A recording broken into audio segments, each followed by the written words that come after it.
BKN di luar sana. Untuk prosedur penetapan NIP sendiri itu seperti apa sih? Mungkin Bu Eli bisa menjawab. Terima kasih Mbak Rita. Jadi untuk prosedur penetapan NIP otomatis prosedurnya itu bila pelamar yang sudah dinyatakan lulus sudah melakukan pemberkasan. Pemberkasan di sini artinya sudah mengisi DRH pada SSC ASN serta sudah mengupload berkas-berkas pendukung seperti yang sudah disebutkan oleh Bu Sulastina tadi di depan di aplikasi SSACN, dan tentu saja sudah dilakukan pengusulan oleh instansi melalui aplikasi SAPK serta berkas-berkas pendukungnya pada aplikasi Doku Digital. Nah, setelah itu sudah terlaksana, baru proses penetapan NIP-nya ada di BKN. Untuk instansi daerah, prosesnya ada di kantor regional, sedangkan untuk instansi pusat, prosesnya ada di BKN Pusat Banten. Nah, kalau sudah di kita, kebetulan di kantor regional 2 BKN Surabaya ini, untuk penetapan NIP ini, Bapak Kepala Kantor membentuk satu tim khusus yang disebut tim penetapan NIP. Nah, tim penetapan NIP ini dibagi menjadi 3, Mbak Prita. Yang pertama tim TU, terus yang kedua tim verifikasi dan validasi, kebetulan Bu Sulastina sebagai koordinatornya, dan tim verifikasi, dan saya kebetulan untuk koordinatornya. Nah, setelah usulan itu tadi sudah diusulkan oleh instansi ke kantor regional, akan diterima dan dicatat oleh tim TU, tim yang pertama. Setelah itu akan diteruskan ke tim yang kedua, tim validasi dan verifikasi. Nah, di tim verifikasi dan validasi inilah semua berkas yang diupload itu akan dicek kebenarannya, keabsahannya. Bila memenuhi syarat, dianggap memenuhi syarat, maka akan diteruskan ke tim yang ketiga, yaitu tim entry. Ya, di tim entry situ kami akan mengentry sesuai konsepan teman-teman yang di verbal tadi.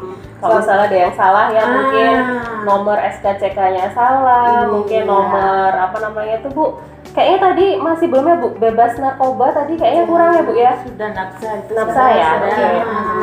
Pokoknya semua harus sudah, pokoknya sampai titik pun harus benar ya Bu ya istilahnya. Apalagi misalnya jenis kelamin, kami salah masukin jenis kelamin, sulit juga gitu Mbak, karena akan berpengaruh pada nomor induk yang nanti akan ditetapkan, termasuk tanggal lahir, nama juga kan harus kita sesuaikan dengan verifikasian dari teman-teman yang di verbal tadi. Jadi setelah kami entry, nanti outputnya adalah nomor induk pegawai bagi calon PNS dan nomor induk P3K bagi calon P3K. Setelah itu akan keluar, akan di DS, jadi akan ada taken secara digital oleh para spesimen, dan taken digitalnya ini sudah nggak manual Mbak, kita sudah melakukannya pakai namanya DS, aplikasi DS. Jadi dimanapun para spesimen itu berada, misalnya Pak Kepala Kantor sedang menugaskan keluar kota, ya tetap mereka bisa melakukan tanda tangan digital itu melalui aplikasi DS. Setelah di DS akan kembali lagi ke kami Mbak, ke tim entry. Oh, tim entry ya. Di tim entry nanti kami akan klik kirim. Klik kirim, saat kami klik kirim, saat itu juga akan muncul di daerah.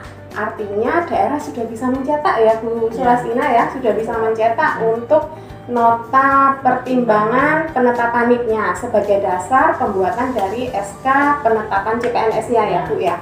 Itu secara aplikasi. Itu kalau misalnya MS ya Mbak ya, memenuhi syarat. Nah, kalau BTL. misalnya BTL atau berkas tidak lengkap, otomatis setelah di verbal. Nah, di verbal itu kan pakai aplikasi Doku Digital namanya Mbak. Jadi kita sudah sama sekali nggak memakai berkas, kita verbalnya pakai aplikasi namanya Doku Digital. Di situ misalnya ada berkas tidak lengkap atau TMS tidak memenuhi syarat, maka tim verbal akan langsung menulis nih alasannya. Misalnya kurang ya misalnya rencana perjanjian kerja. Ya misalnya kurang apa, langsung diketik di situ, habis itu dikirim dan daerah pun sudah langsung tahu nih, oh ya masih ada berkas yang kurang, dan daerah bisa langsung melengkapi juga di aplikasi Doku Digital. Aplikasi daerah lembagalnya itu seperti apa gitu, nanti di situ muncul tulisan. Nah, itu biasanya langsung daerah itu konfirmasi gitu. Ya, seperti itu. Jadi ya misalnya setelah itu TMS dan otomatis kita kembalikan secara aplikasi, itu akan kembali lagi ke TU, termasuk yang penetapan NIP tadi Mbak. Setelah di TU nanti akan direkap untuk dibuatkan laporannya.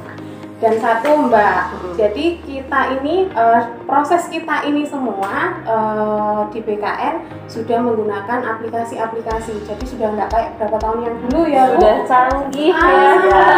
Sudah tidak bertumpuk ya Bu ya. Jadi memang waktu periksa gitu kita nggak usah kepikiran ya Bu ya, ini berapa pohon nih yang ditebang untuk bikin kertas ini, nggak bikin kertas berdosa gitu ya. Kita sudah go green ya Bu ya. Gitu Mbak Prita. Jadi dari aplikasi awalnya aja, dari daerah pelamar mengupload itu udah pakai SSKCN, habis itu daerah juga pakai doku digital, jadi udah nggak perlu lagi fotokopi, nggak perlu lagi dibawa ke sini, nggak usah repot-repot. Jadi mungkin hemat biaya, hemat energi, dan itu tadi go green ya Mbak. Iya. Jadi sebenarnya pandemi ini selain menyusahkan juga membawa sedikit keberkahan ya. Jadi kita harus berpikir dari sisi positifnya, dan efisien ya Bu. Iya.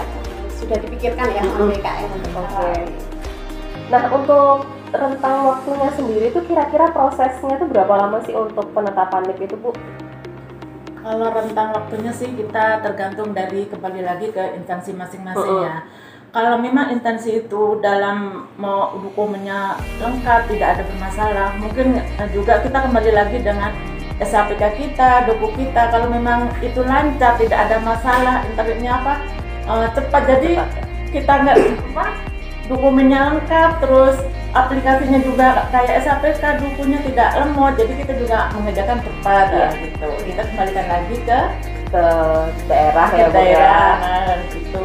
Jadi intinya kita ini bekerjanya berkesinambungan ya, bekerja sama dan bersinergi ya Bu ya. Jadi semakin kita kerjasamanya bagus juga, insya Allah progresnya itu cepat gitu. Nah, ini untuk juga teman-teman dari BKD ini juga masukan. Seperti kalau misalnya kalau ada memang kurang BTL, ini mungkin non guru ini tidak banyak Mbak. Nanti mungkin di CPNS atau mungkin 3K guru itu kan kita banyak sekali. Nah, saya pesankan aja teman-teman BKD, silahkan untuk dokumen itu dilengkapkan.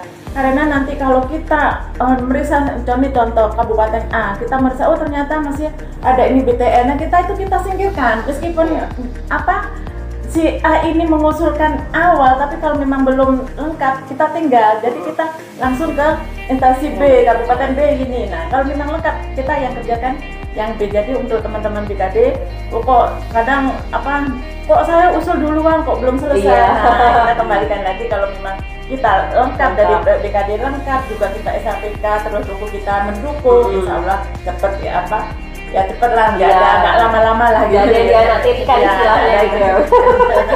Jadi berdasarkan ini sih Mbak, yang first in first out. Jadi siapa yang ngusulin pertama, yaitu yang pertama kita kerjakan dengan persyaratan sudah memenuhi syarat lengkap berkasnya.